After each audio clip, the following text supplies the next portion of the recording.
أعوذ بالله من الشيطان الرجيم.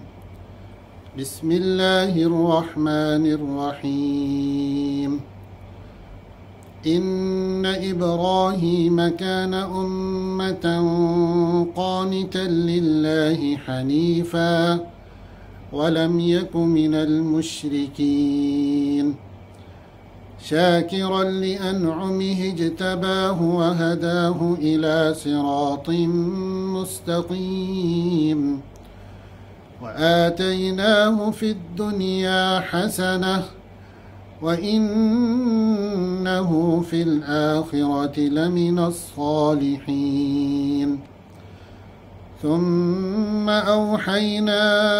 إليك أن اتبع ملة إبراهيم حنيفا وما كان من المشركين إنما جعل السبت على الذين اختلفوا فيه وإن ربك ليحكم بينهم يوم القيامة فيما كانوا فيه يختلفون ادع إلى سبيل ربك بالحكمة والموعظة الحسنة وجادلهم بالتي هي أحسن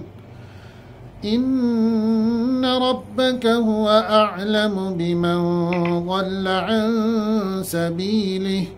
وهو أعلم بالمهتدين وإن عاقبتم فعاقبوا بمثل ما عوقبتم به ولئن صبرتم لهو خير للصابرين واصبر وما صبرك إلا بالله ولا تحزن عليهم ولا تك في ضيق مما يمكرون إن الله مع الذين اتقوا والذين هم